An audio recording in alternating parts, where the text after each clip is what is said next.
ಬೆಂಗಳೂರಿನಲ್ಲಿ ಸಂಜೆ ಆಗ್ತಿದ್ದಂತೆ ಜೋರು ಮಳೆ ಶುರುವಾಗಿದೆ. ಬಸವನಗುಡಿ, ಜಯನಗರ ಸೇರಿದಂತೆ ಹಲವೆಡೆ ಮಳೆ ಆಗ್ತಾ ಇದೆ. ಮೊನ್ನೆಯೂ ಕೂಡ ಸಂಜೆ ಆಗ್ತಿದ್ದಂತೆ ಧಾರಾಕಾರ ಮಳೆಯಾಗಿತ್ತು. ಇವತ್ತು ಕೂಡ ಸಂಜೆ ಆಗ್ತಿದ್ದಂತೆ ಮಳೆ ಶುರುವಾಗಿದೆ. ಯೆಲ್ಲೋ ಅಲರ್ಟ್ ಘೋಷಣೆ ಮಾಡಿದೆ ಹವಾಮಾನ ಇಲಾಖೆ. ಇನ್ನೆರಡು ದಿನವೂ ಕೂಡ ಬೆಂಗಳೂರಿಗೆ ಯೆಲ್ಲೋ ಅಲರ್ಟ್ ಘೋಷಿಸಲಾಗಿದೆ. ಮುಂದಿನ 3 ಗಂಟೆಗಳ ಕಾಲ ಆರೆಂಜ್ ಅಲರ್ಟ್ ಇರುತ್ತೆ. ಮಂಡ್ಯ, ಮೈಸೂರು, ತುಮಕೂರು ಜಿಲ್ಲೆಗಳಿಗೆ ಅಲರ್ಟ್ ನೀಡಲಾಗಿದೆ.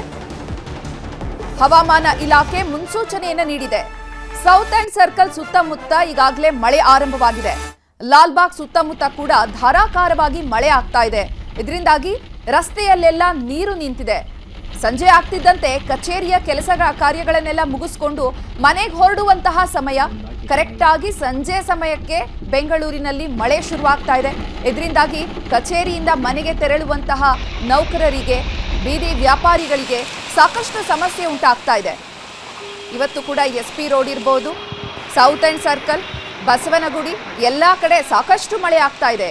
ನೋಡಿ, SP ರೋಡ್ನ ವಿಜುವಲ್ಸ್ ಅನ್ನ ಗಮನಿಸ್ತಿದ್ದೀವಿ. ಸರಾಗವಾಗಿ ಮಳೆ ನೀರು ಹರಿದು ಹೋಗ್ಲಿಕ್ಕೆ ಅಲ್ಲಿ ವ್ಯವಸ್ಥೆ ಇಲ್ಲ. ಇದರಿಂದಾಗಿ ನೀರೆಲ್ಲವೂ ಕೂಡ ರಸ್ತೆಗೆ ಬಂದ್ಬಿಟ್ಟಿರುತ್ತೆ. ರಸ್ತೆ ಎಲ್ಲವೂ ಕೂಡ ಒಂದು ರೀತಿ ಕೆರೆಯಂತೆ ಭಾಸವಾಗ್ತಾ ಇರುತ್ತೆ. ಅಷ್ಟು ನೀರು ನಿಲ್ಲುವಂತಹ ಪರಿಸ್ಥಿತಿ ಬೆಂಗಳೂರಲ್ಲಿದೆ.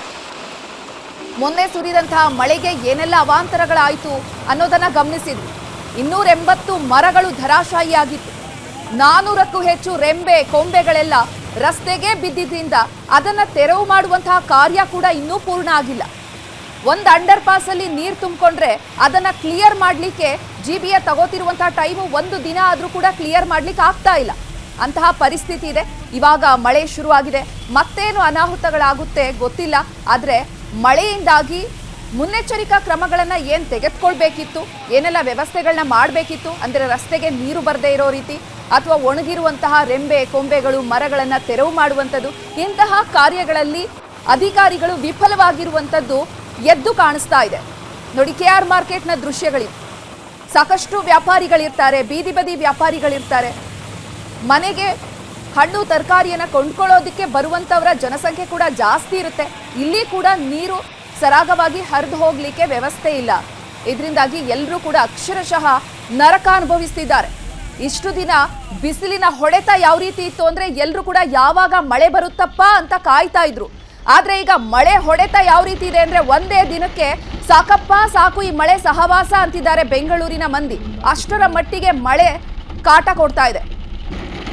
ಜಯನಗರದಲ್ಲೂ ಕೂಡ ಗಮನಿಸ್ತಿದ್ದೀವಿ, ಸಾಕಷ್ಟು ವಾಹನಗಳ ದಟ್ಟಣೆ ಇದೆ.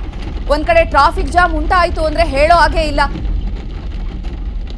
ಗಂಟೆಗಟ್ಟಲೆ ಟ್ರಾಫಿಕ್ ಅಲ್ಲೇ ಸಿಲುಕುವಂತಹ ಪರಿಸ್ಥಿತಿ ಎದುರಾಗುತ್ತೆ.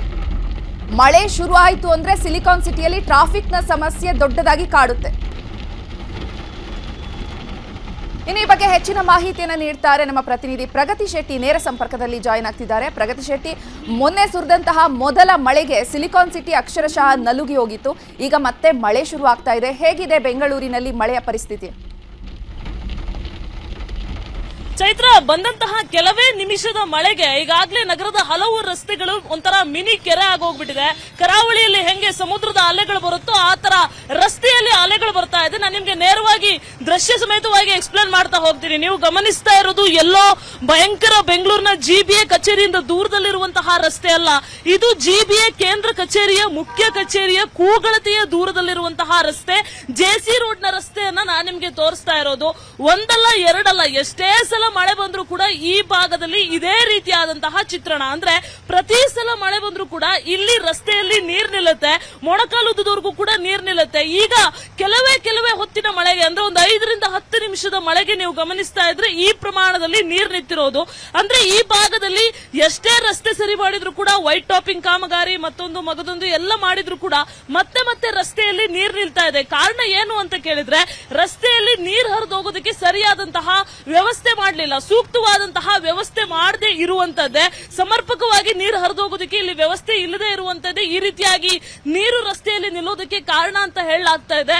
ಒಂದಷ್ಟು ವಾಹನ ಸವಾರರನ್ನ ಮಾತಾಡಿಸಿದಾಗ ಅವರು ಕೂಡ ಹೇಳ್ತಾ ಇದ್ರು, ವಾಹನಗಳು ಕೆಟ್ಟೋಗ್ತಾ ಇದೆ, ಇಲ್ಲೇ ರಸ್ತೆಯಲ್ಲೇ ನೀರಿನಲ್ಲೇ ಗಾಡಿಗಳಲ್ಲಿ ಏನೋ ನಿಂತ್ಕೊಳ್ಳೋದ್ರಿಂದ ವಾಹನಗಳು ಕೆಟ್ಟೋಗ್ತಾ ಇದೆ ಅನ್ನುವಂತಹ ಆಕ್ರೋಶವನ್ನು ಕೂಡ ಅವರು ಹೊರಹಾಕ್ತಾ ಇದ್ರು. ಜೊತೆಗೆ ಟ್ರಾಫಿಕ್ ಜಾಮ್ ಇಂದ ಹಿಡಿದು ನಾನಾ ಕಾರಣಗಳಿಗೆ ಸಮಸ್ಯೆಗಳಿಗೆ ಈ ರಸ್ತೆ ಕಾರಣ ಆಗ್ತಾ ಇದೆ. ಕಳೆದ 2-3 ವರ್ಷಗಳಿಂದಲೂ ಕೂಡ ಈ ಭಾಗದಲ್ಲಿ ನೀರು ನಿಲ್ತಾ ಇದೆ. ಆದ್ರೂ ಕೂಡ ಸರಿಯಾಗಿ ನೀರು ಹರಿದು ಹೋಗೋದಕ್ಕೆ ಸೂಕ್ತವಾದಂತಹ ವ್ಯವಸ್ಥೆ ಈ ಭಾಗದಲ್ಲಿ ಅಧಿಕಾರಿಗಳು ಮಾಡಿಲ್ಲ. ಎಲ್ಲೋ ದೂರದಲ್ಲಿಲ್ಲ, ಜಿಬಿಎ ಮುಖ್ಯ ಕಚೇರಿಯ ಕೂಗಳತೆ ದೂರದಲ್ಲಿರುವಂತಹ ರಸ್ತೆಯ ಹಣೆಬರ ಇದು. ಇನ್ನು ಬೆಂಗಳೂರಿನ ಬೇರೆ ಬೇರೆ ರಸ್ತೆಯ ಹಣೆಬರ ಯಾವ ರೀತಿ ಇರಬಹುದು ಅಂತ ಅಂದಾಜು ಮಾಡ್ಕೊಳ್ಬಹುದು. ಚೈತ್ರ, ಪ್ರಗತಿ ಶೆಟ್ಟಿ, ಇನ್ನು ಮೊದಲ ಮಳೆಗೇನೆ 10 ಮಂದಿ ಸಾವನ್ನಪ್ಪಿದ್ರು. ಅಂತಹ ಪರಿಸ್ಥಿತಿ ಬೆಂಗಳೂರಲ್ಲಿದೆ. ನಿನ್ನೆ ಇನ್ನು ಸಿಎಂ ಸಿದ್ದರಾಮಯ್ಯ ಅವರು ಮಳೆ ಅಲರ್ಟ್ ಕುರಿತು ಸಭೆಯನ್ನ ಕೂಡ ನಡೆಸಿದ್ರು. ಅಧಿಕಾರಿಗಳಿಗೆ ಒಂದಷ್ಟು ಸೂಚನೆಯನ್ನ ಕೊಟ್ಟಿದ್ದಾರೆ. ಅದೆಲ್ಲವೂ ಕೂಡ ಕಾರ್ಯರೂಪಕ್ಕೆ ಬಂದಿದ್ಯಾ, ಶುರುವಾಗಿದ್ಯಾ? ಅಧಿಕಾರಿಗಳ ಕೆಲಸ ಶುರು ಮಾಡಿದ್ದಾರೆ ಹೇಗೆ? ಚೈತ್ರ, ಪ್ರತಿ ವರ್ಷ ಕೂಡ ಏನಾದ್ರೂ ಒಂದು ಸಂದರ್ಭ ಆದಾಗ, ಅವಘಡ ಆದಾಗ ಸಭೆ ಆಗತ್ತೆ, ಅಥವಾ ಯಾರು ಮೃತಪಟ್ಟಿರ್ತಾರೆ ಅವರ ಕುಟುಂಬಕ್ಕೆ ಪರಿಹಾರ ಘೋಷಣೆ ಮಾಡ್ತಾರೆ, ಎಲ್ಲವೂ ಆಗತ್ತೆ. ಆದ್ರೆ ಅದಾದ್ಮೇಲೆ ಅಧಿಕಾರಿಗಳು ಏನ್ ಕೆಲಸ ಮಾಡ್ತಾರೆ ಅಥವಾ ಗ್ರೌಂಡ್ ಲೆವೆಲ್ ಅಲ್ಲಿ ಏನ್ ವರ್ಕ್ ಆಗುತ್ತೆ ಅನ್ನೋದು ಇಂಪಾರ್ಟೆಂಟ್ ಆಗುತ್ತೆ. ನೋಡಿ, ಅವ್ರ ಕೆಲಸ ಮಾಡಿದ್ರೆ ಜಿಬಿಎ ಮುಖ್ಯ ಕಚೇರಿಯ ಹತ್ರದಲ್ಲಿರುವಂತಹ ಈ ರಸ್ತೆ ಈ ತರ ಇರ್ತಾ ಇರ್ಲಿಲ್ಲ. ಯಾಕಂದ್ರೆ ಇದ್ರ ಪಕ್ಕದ ರಸ್ತೆ ವೈಟ್ ಟಾಪಿಂಗ್ ಮಾಡಿದೀವಿ ಅಂತ ಹೇಳಿ ಅದನ್ನ ಸರಿ ಮಾಡಿರ್ತಾರೆ. ಆದ್ರೆ ಈ ರಸ್ತೆ ಹಣೆಬರ ಮಾತ್ರ ಹಿಂಗೆ ಇದೆ. ಕೇವಲ ಇದೊಂದೇ ರಸ್ತೆ ಅಲ್ಲ, ಕೆಆರ್ ಮಾರ್ಕೆಟ್ ನ ಹಲವು ರಸ್ತೆಗಳಲ್ಲೂ ಕೂಡ ಇದೇ ರೀತಿಯಾದಂತಹ ಸಮಸ್ಯೆ ಇರೋದು. ವಾಹನ ಸುವರ್ಣ ಮಾತಾಡಿಸ್ತಾ ಹೋಗ್ತೀವಿ. ಸರ್, ಈ ರೀತಿಯಾಗಿ ಮಳೆ ನೀರಲ್ಲಿ ಗಾಡಿ ನಿಂತ್ರೆ ಏನ್ ಪ್ರಾಬ್ಲಮ್ ಆಗುತ್ತೆ? ನಿಂತ್ಕೊಂಡ್ಬಿಡತ್ತೆ, ಆಫ್ ಆಗ್ಬಿಡತ್ತೆ ಗಾಡಿ. ಪ್ಯಾಸೆಂಜರು ಇಲ್ಲಿ ಅಲ್ಲ, ತೊಂದರೆ ಆಗತ್ತೆ. ಯಾರಿಗೆ ಹೇಳೋಣ ನಾವು? ಹಂಗಾಗಿದೆ ಸಮಸ್ಯೆ. ಗಾಡಿ ಆಫೇ ಆಗ್ಬಿಡತ್ತೆ ನೀರು ಹೊಡೆದ್ಬಿಟ್ರೆ. ಆಗತ್ತೆ 1,000-1,500 ಬೇಕು. ಸೊ ಇದು ಇಲ್ಲಿರುವಂತಹ ವಾಹನ ಸವಾರರು ಹೇಳ್ತಾ ಇರುವಂತದ್ದು. ಅಂದ್ರೆ ಪದೇ ಪದೇ ಸಮಸ್ಯೆಗಳನ್ನ ಹೇಳಿ ಹೇಳಿ ಸಾಕಾಗಿ ಹೋಗಿದೆ, ಆದ್ರೆ ಪರಿಹಾರ ಮಾತ್ರ ಸಿಗ್ತಾ ಇಲ್ಲ ಅಂತ ಆಕ್ರೋಶವನ್ನ ಹೊರಹಾಕ್ತಾ ಇರುವಂತದ್ದು. ಚೈತ್ರ, ಧನ್ಯವಾದ ಪ್ರಗತಿ.